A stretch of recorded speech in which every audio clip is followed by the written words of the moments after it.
Hello? Anybody at home? No? Nobody? Oh, I can see the audience though. It is me, Mr. Mouse Cursor. All kidding and jesting aside though, hello, good day and humble greetings ladies and gentlemen one and all. My name is TheShadowCookie, aka Mr. TSC, and I welcome you all to... Let's play Machinarium, a puzzle point-and-click adventure developed by Amanita Design and first released back in 2009 on the 16th of October. So what do you say, humble folks of the internet? Shall we jump in? And here we are. It is quite a beautiful day on this extraterrestrial world. Also, whoa. Careful there, Mr. Muscursor. Watch the, I'd say, birdies? Well, they might not enjoy your presence. Oh, careful there. Back off, dude. I am just minding my own business. I can fly just like you. What about this fella? Yup. Oh, Christ. Sorry, I didn't mean to disturb you. Back off! Ah! The other one is coming back as well.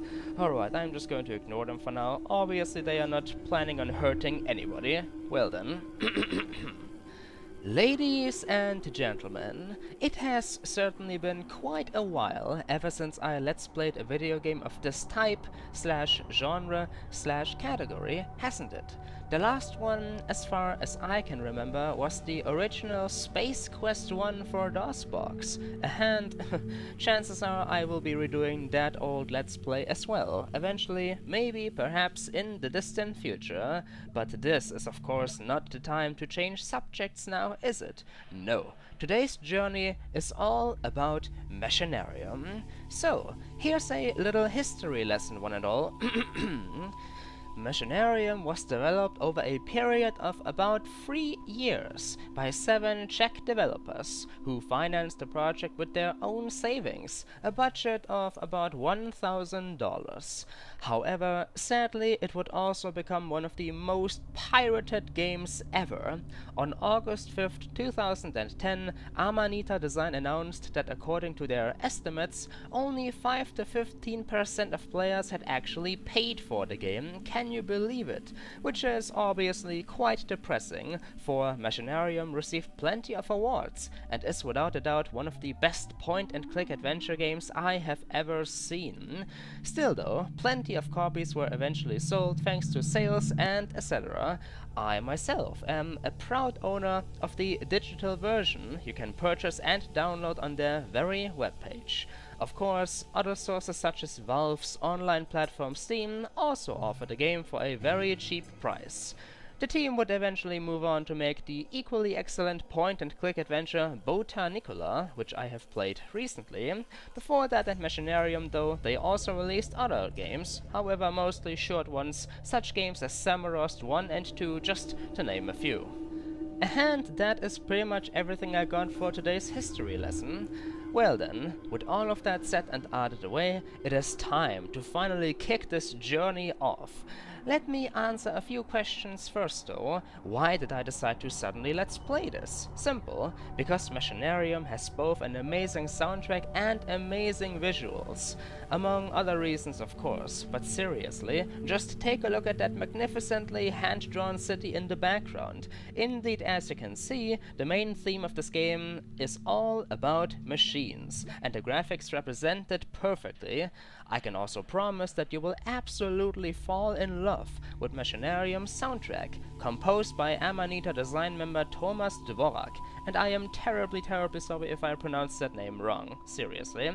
But my rambling is really getting out of hand now, therefore it is time to begin at long last. One final word though, if you don't mind. Machinarium is not a long game, not by any means. You could probably power through this game within less than an hour if you know what you are doing. However, since I am, well, me, the TheShadowCookie, I will probably take much longer than that. I have still to decide though how long each episode is going to be. But I am digressing once again. Of course, time to get back on track. Here are a few adventure game facts about Machinarium. Number 1. There is no throw pie at Yeti, put gem in mouth moon logic within this game, which is quite nice. Number 2. There is no you cannot win the game situation, where you like forgot to pick up one item at the very beginning, which is also nice. Number 3. You cannot die within this game, except for one instance. Yes, indeed, one I will be talking about much later on. So, moving on, at the bottom of the screen here we got a delightful row of options you'd expect from pretty much any PC game, really. Save, reload, screen size, full screen, volume, blah blah blah. Do we wish to quit the game? Certainly not. Also, I deleted my one and only precious save file for hand to make this Let's Play seem a little bit more clean, so to speak. So, what exactly is the plot, story, premise and everything of Machinarium all about? There's of course only one way to find out. As you can see, as you have without a doubt noticed since I already mentioned it before, there is a rather huge city in the background, a massive, fortress-like looking place located in the middle of this barren wasteland. Could the story take place within that city? Well, why don't we give that ominous start message up there a click and see for ourselves. Ladies and gentlemen, whoa. Also, there's a bar at the very top as well, one I will be talking about very soon. Seriously though now, ladies and gentlemen, welcome to the world of Machinarium. Oh my, I have a feeling that something wicked this way comes. From the very top of the city. Careful, Mr. Mouse Cursor! Jesus Christ.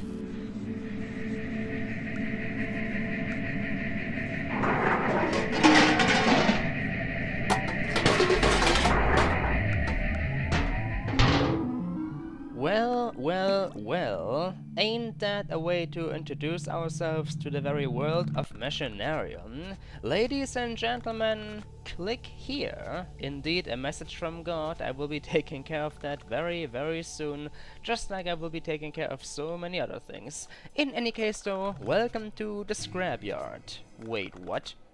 What are we doing here? Why were we just dumped out of that flying vehicle into this random scrapyard? Jesus Christ, that is not necessarily any way to show off the epicness of a hero who is supposed to save the world. And by the way, do you not see him already? Here he is, one and all. That is our hero, or I should say, the head. Yes, indeed, the head of our main character and protagonist. A tiny, clever robot. We will need to assemble him again, as you will soon see. However, first of all, let's talk about this very place we have just found ourselves in. Good lord, why a scrapyard? Why am I here? Why was I dumped out of that freaking vehicle? It doesn't make any sense. Hello there, little fella. Wanna play? Wanna play fetch? Good lord, look at all of these mountains upon mountains of trash in the background.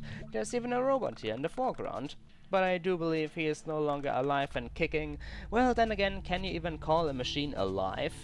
Not necessarily, unless you want to discuss rather extraterrestrial topics, really. But oh well, I am digressing again. Welcome to the scrapyard. I have no idea why I am here, but somebody told us to click there. Could it be the almighty lord of tutorials? Maybe.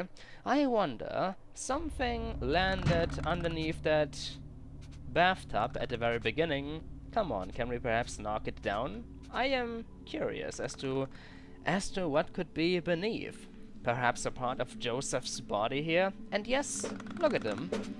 I did just call that delightful separated head Joseph, for that is his actual name. His official name as well, even though nobody ever mentions it within game. Quite a shame, but yes, his name is Joseph. And I have done my research, one and all. He is not named Joseph for no reason. No, not at all. In fact, the very first human being to ever invent the word robot was also named Joseph, his very first name. I don't know his last name, but does it matter? Not really. What matters is that I know my trivia. Good friends of the internet, ladies and gentlemen, and isn't that most important? Seriously though, Joseph, What is going on? Why? Where are your parts? Why is this happening to you? Or to us? I don't understand. Well, maybe we should try to click this bathtub again. Aha! And discover what's beneath it. Well, take a look at that. I do believe I just found Joseph's primary body. His primary part, so to speak. And look, there's even an arm and a leg attached to it. Would you please come down here, good body? Yes, just like that. One more time. Aha! Beautiful. So all we need to do now is unite the two once more, and then everyone is going to be happy, fine, and dandy. A job well done, Joseph. You can click and interact only with objects and characters which are within reach of the robot. Yes, as you can see, even the game just refers to him as the robot, but that is not his actual name. He is Joseph, goddammit. Hello there, little fella. Do you want to play fetch now? No, still not. However, maybe I can talk to him, now that my body has been assembled somewhat. Yes, indeed, talking to creatures within this world, even if they are supposed to be like dog creatures or something, is possible. Alrighty then, good sir. Once he returns, yes indeed, once he returns, I will use my chance to talk to him. First of all though, let's see, where did my other parts land? I believe one just fell randomly into the scrapyard behind me, while another part fell into the very pool of oil up ahead. Perhaps I require some assistance to get them back. Alrighty then, little dog creature, do you want to help me out? Come on. What? I was about to click you. Why did you have to run away? And why are you all alone? Did somebody abandon you, your owner? Well, maybe I can be your friend. Let's see. Hello? Talk to me. Yes, indeed, just that random thought. Have you seen my parts? Ooh, you're missing something as well? Is that the deal? What do we have here? More tutorial. At any time you can grab the robot by the head and extend or shrink his body by pressing up or down. Yes, that is most certainly true. Did I forget to mention that? Joseph's body has quite a few gadgets about itself, like this. Yes, indeed, we can both shrink and extend Joseph's body to reach lots and lots of places and all kinds of machinery and apparatuses and blah blah blah blah. Now then, as far as I could tell by looking at the little dog's thoughts, he is also missing something, a mice-like looking doll, and if you have very good eyes, you have probably spotted it up here ages ago already. Into my inventory. Nom nom nom. You can collect some items for later use. Here is your inventory. Yes, indeed, all the way up there. Finally, I get to talk about that bar. Up there we have our inventory, and we have just picked up the very first item of the game. Yes, I know, the menu is down there. I've explained that already. Yes, indeed, here we have the inventory. And how often could I possibly repeat myself? Not just that though, there is one hint in each level, as the mysterious tutorial voice has just told us, as well as this is a walkthrough book. It is programmed to show only a page within a walkthrough, basically, upon clicking that book, something special happens that can tell us the very solution to each screen we are currently within. But I will be showing that off at a later point in time. Hints and the walkthrough, who needs those? Like seriously? Getting back on track though, we have found that doll, and probably now would be a very good moment in time to give it back to its rightful owner. Jesus Christ, take a look at the scrapyard for a second, will you? I mean seriously, is this the place where robots and machines go to die? This is basically the equivalent of a human graveyard, only much more, you know, much more unclean and chaotic. Well, thank you, good sir. I just gave him his doll back, and as a result, he brought me a part of my body, the second leg. So now we can actually move about. Can you believe it? Time to freaking leave the scrapyard for good. Why am I here? I still want to know. Shouldn't I be within the city, enjoying the high life or something like that? I've got no idea. So let's see. Up ahead we got that puddle of oil. And I highly doubt that Joseph can jump that far, if he can even jump at all. Besides, we still need to find our other, you know, final missing piece of body. However, it fell into the very pool. How are we going to get it out? Let's see. What can we work with in this very part of the scrapyard? Maybe I should first of all walk closer to the pool. There's a rather long pole sticking out of the very edge of this platform right in front of the pool. Maybe that thing could help us out somewhat. Maybe we could make a bridge out of it. Or we could try to pick it up and reach into the pool. Nah, comparing sizes, I think it is probably going to be a little bit too large even for Joseph and his infinite freaking stomach. Still though, what else can we work with? If only I could reach somehow into the very pool and get the body part out. Like using a fishing rod, for example. A fishing rod. That does give me a random idea. Ever since we landed within this very scrapyard, my eyes fell upon that red magnet there, next to the ventilation spare. You know, that spare part right at the very left side of the screen. Maybe that magnet can help us out somewhat, but we would still need to attach the magnet to the pole somehow, so that's not going to work on its own. Well, my eyes also fall upon something else. First of all though, let's see what we can do with this pole in the first place. Can we perhaps make a bridge out of it? Even though I doubt that Joseph would be able to balance on it, still though, here goes nothing. So we bend it, eh? Wow, that's quite a mighty foot there, Joseph. Then again, maybe the piece was just very, very old and broken. Anything else? Nope, not really. That is Joseph's reaction if he doesn't know what to do with anything you click on. Yeah, you grow attached to this very, very robot very, very, very fast. He's so cute and adorable. Now then though, I need to come up with a plan, and I do have a plan in all honesty. As you can see right between me, Joseph, and the magnet, there's also a piece of cord laying about. Maybe that can, you know, complete the very plan I have already in mind. First of all though, let's try to grab that magnet.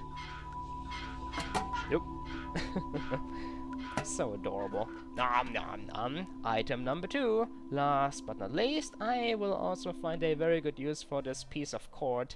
I don't really exactly know if that is what you call it. Maybe it is supposed to be some sort of electrical cord even. Who the hell knows? Who the hell cares? I am going to grab it though. Yes, indeed I will. And after that we might be able to get out of this very scrapyard. Wouldn't that be delightful? Here you go, Joseph. Nicely done. Oh, come on now. Sometimes you can combine 2 items in the inventory. Oh yes, guess what, Mr. Tutorial Voice? That is what I am about to do. We are going to combine the cord with the magnet. Now the magnet is attached to the very cord, and now we might be able to use this thing, this weird contraption, onto the pole. And like that we can hopefully retrieve our final missing part. By the way, this is something the tutorial already spoke about. We can only interact with objects and stuff and blah blah blah that is right next to us. However, as long as Joseph is holding an item like this, he cannot move. The item will first need to go back into the inventory. How bothersome. Oh well, here goes nothing. Joseph, we are all praying for you. Go get that spare part. Make us all proud. Take your time, good sir. Nobody is rushing you. Not within Let's Plays of Mr. TSC. Ooh, he's getting creative. Oh, a very nice throw, good sir. Good accuracy. There the improvised fishing rod goes. Whoa! And bingo! Not only did we get our spare part back and we are once again complete, but we also used the pole to get over the very pool of oil. Sadly the magnet is gone, but we no longer had any further use for it. Doesn't matter. Ladies and gentlemen, Joseph is once again complete, and now we are ready to leave this terrible place full of death to return to the city. There he goes. Why were we just thrown out of the city? Just why? There are those birds again. Hello there, gentlemen and ladies. I need to find out. Oh my. There is somebody behind me. This is not going to end well. Hello? Oh, ah! Dude! The frick is your problem? Hello, I'm talking to you. Oh dear. Lower the bridge, eh? Well, perhaps I shouldn't insult these tall fellas, considering that they are supposed to be the very police force of the city. Yes, indeed, those tall robots are the police robots of the city. Did my computer just beep again? Come on, oh, that was no reason to get all excited. Well done, we made it back to the city, to its very entrance, but now what? I can see the gate up ahead, but I doubt Joseph will be able to jump the gap. He wasn't even able to jump the other gap, therefore my hope is decreasing ever so fast. Mind the freaking chasm, by the way. Falling down there would without a doubt not be a good idea. Hello there, police officer. I am also an inhabitant of the city. Just let me extend my body and pull that thingamajig. Good day. Would you please let me inside? I've got some business to take care of. What? Are you serious? No robots allowed. Okay. Isn't this the only freaking city within this wasteland as far as the eye can see? I am not some sort of illegal immigrant. I am not a foreigner. I am not a freaking, I don't know, bum. I am not a plunderer. I am also not a nomad. I live within this freaking city. Come on, Joseph. Show him your ID, will you? You don't have an ID, do you? How the frick does the law and the rules within this freaking world work anyway? Well, we are not getting back into the city like this. What a bummer. Should have really expected it though. Nothing within the world of Machinarium works without improvisation. Now then. But seriously, if you ever leave the city, by accident perhaps, how are you supposed to get back inside? The freaking police officer was outside the freaking city walls and he was allowed back in. This makes no sense. Oh well, I'll need to come up with a plan. I know, let's see. That police officer only leaves his bodies inside, it seems, but not me. Perhaps I could try to turn into a criminal. Yeah, that sounds logical, doesn't it? But you do not understand yet what I am up to. What I mean is, maybe, just maybe we can try to disguise ourselves. Disguise ourselves as one of the police officers.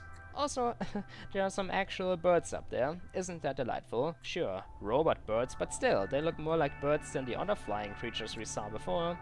You've gotta love when you can just move with the mouse cursor over something and it will, you know, react. Delightful. Now then, though, we need to get inside the city. We need to find out why we were thrown out in the first place. Alright then, Joseph, think. What do we have here on this very platform right in front of the abyss? What can we work with? There are some traffic cones, a bucket full of some sort of white paint, perhaps, a rather huge lantern in the background, and the light bulb is turned off, well, obviously. Good sir, can we not talk about this? I am an inhabitant of the city. I swear to God, let me in. Please, with cherry on top. Son of a freaking son of a soda machine, I swear to God. Alrighty then, but he is of course a fool, for he didn't notice what I was up to there by calling him out again. I was actually looking at his very appearance. So let's see. The policemen are very tall, have pointy hats, and also flashing lights at the very tip of them. Nom nom nom. I say that this trafficon will make a very, very nice disguise. It will give us a very, very pointy hat. Delightful. However, I think that it is not going to work all on its own. We need more than just that. For example, that light bulb up there. The only flashing thingamajiggy as far as the eye can see. But how are we going to get it? By climbing? Oh, it might work out. As you could see there for the blah blah blah blah blah as you could see there for like a split second, Joseph was about to have a random thought. Yes indeed. If you stand idle within this game for too long, Joseph will actually think about events from his very past. I am so sorry that I wasted that opportunity, but I am just going to stand still now for a few seconds to see if anything happens at all. Start thinking, Joseph. Brainstorming, it's called. Please, for the audience. If it's not going to work out at this very moment in time, then perhaps later. After all, we only just started the game. We will have plenty of other opportunities. Nothing, good sir? Really? Oh well. Nope, nothing at all. What a shame. Alrighty. Getting back on track though. That lantern in the background. Climb it, good sir. If that is at all possible. It is! Even more than that, please. Oh dear, the ladder ends here, eh? Well, thankfully nothing in the world of Machinarium is seemingly attached permanently. Therefore we can just grab these things here. These bars. Just yank them right the frig out. That's how it works. Yes, indeed, that is how it works. And back inside to extend the ladder. And now we are just going to repeat the same procedure a few more times until we reach the very top. Be brave, Joseph. You gotta give him that. This tiny little clever robot, he knows how to show courage and bravery. I mean, look how small he is, and yet he is climbing all the way to the very top. Oh, wait a second. Can we no longer grab the bars? How does this work again? Use your brain, TSC. The bulb is still pretty far away. Aha, there we go. Higher and higher we go. To the very top. Almost there, Joseph. There you go, fella. And now, one final step towards glory and victory. We will need to extend our body. Take the light bulb, good sir. Careful there, good sir. Thank the Lord, Joseph seems to be indestructible. Well then, we've got most of our disguise ready. We've got the pointy hat and we've got the flashing light. Now then, let's see what we can make with it, shall we? To this very spot. First of all, we are... Good question. I am getting distracted by the freaking wasteland in the distance.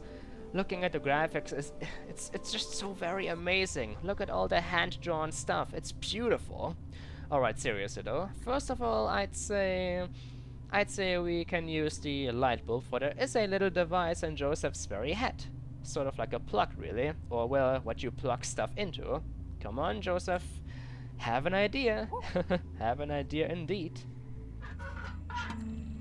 Bing! I've got an idea, my friends. I should probably put this traffic cone onto my very head. Beautiful. Now we are just going to extend ourselves and voila, where's Waldo? Well, now that I think about it, that might be a problem. As far as I remember, the very pointy hat of the police officer wasn't, you know, striped like this. It wasn't white-red. It was light blue.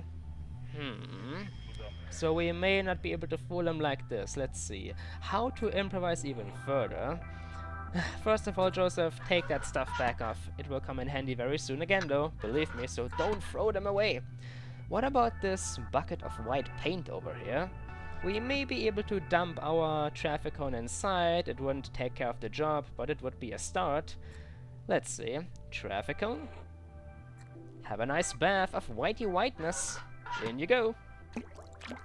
There. Looks much nicer and more clean than before, but it is not what we need. Not quite there yet. Is there anything we have overlooked? Anything we can work with? What about this pile of traffic cones, like the remaining ones? They seem to be perfectly healthy and unbroken, like the tip isn't missing. I wonder. Whee! Joseph, you are damaging property here. Property that doesn't belong to you. Why did you just throw that thing into the very abyss? Don't you think traffic cones have feelings as well? And another one. Well, what could this lead to? Only one more remaining.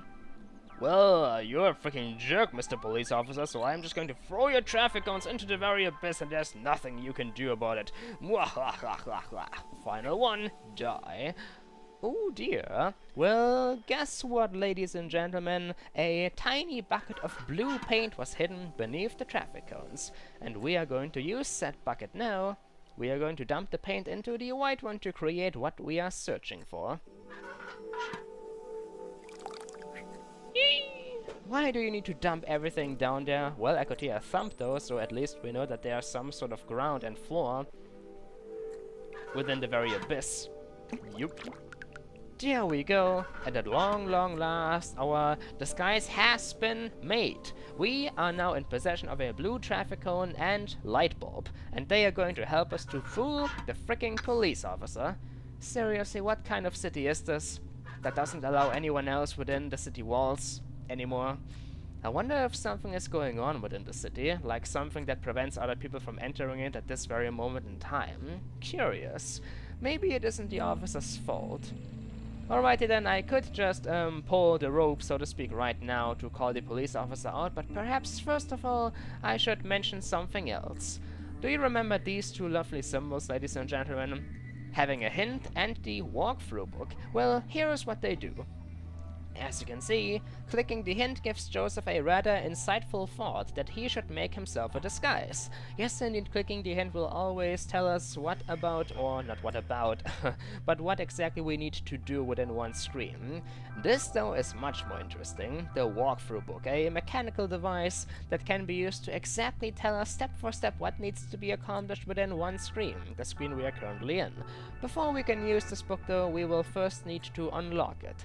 Since I've already pretty much solved every single puzzle within the screen, I guess it can't hurt to show it off once. So, upon clicking the circle button in the very middle, we will be transferred to this delightful, Gradius R-type-like minigame, where we play as a key and need to shoot bugs. Oh, did I say bugs? I mean spiders, of course. And upon reaching the very end of this delightful shooting section, this 2D shooting section indeed, we will be rewarded with a page out of the Book of Walkthroughs. This very minigame can vary, like the way out. The way out? Well, yes, the way out can also be different, sort of technically, depending on how you see it, but the level layout, to be more precise, will change. There are, I believe, up to 5 layouts we can have, maybe even more than that, and I do think that the enemy placement is always random. If you get hit just once by touching a wall or a hostile creature, you will be transferred back to the very beginning and need to do it all over again. I will of course not be using these books at all, since I perfectly know what to do within this game. I've finished it many of times before already, but I guess I can show it off every now and then, because the walkthrough pages themselves, they actually look rather nice. They are also hand-drawn, and I like to show off the hard work of the developers. I feel so sorry whenever shooting those spiders. They make such painful noises. Here we are, the mystical lock within the sky. It has been opened. Bingo. Ladies and gentlemen, gaze upon one of the pages out of the Book of Walkthroughs. As you can see, here we have a step-for-step a step-for-step instruction booklet, so to speak, on how to solve the very disguise issue. Very lovely indeed, and I do enjoy to look at these fancy drawings. However, enough of that. I'd say, ladies and gentlemen, that the time has come to finally enter the city. Why were we thrown out? What is going on within the very city itself? I must know. Come on, Joseph, don't get lazy now. Pull that rope. Officer! Hello? Yes, I'm totally a police officer. You see my pointy head and my tall shape and everything? Oh my god, it actually fooled him. I mean, thanks, officer. Careful now, Joseph, don't slip. I know you're not used to walking like this, being in your extended state. Careful. Why does this bridge need to be so narrow? Yes, we made it. So now we can finally find out what's going on within the city. Or maybe not. So yeah, what else to say then? Fail. We just fell off the bridge due to one tiny little puddle of oil that just had to be there, the only puddle of oil as far as the eye could see, and it had to be on the very, very narrow bridge. Oh, Joseph, why didn't the freaking police officer slip? Like, what is his difference? Sure, Joseph was struggling to keep his balance, but still, now we've dropped into the very abyss. Well, thankfully, this abyss doesn't seem to be as much of a threat as I initially thought. This only seems to be some sort of maintenance area, really. At the very foot of the structure of the city, there's a maintenance hatch, as well as train tracks leading inside, some stairs, a lever, and all sorts of pipes going on. Well, ladies and gentlemen, Joseph's journey is far from over. It has only just begun, and I hope that you enjoyed this very, very first part of it. When we will come back with Let's Play Machinarium, Joseph will try his very best to infiltrate the city and find out what the hell is going on, why he was thrown out, and why nobody is allowed inside the very city walls. Until then, ladies and gentlemen, my humble name is TheShadowCookie, Mr. TSC, blah blah blah blah blah, and I will see you all soon.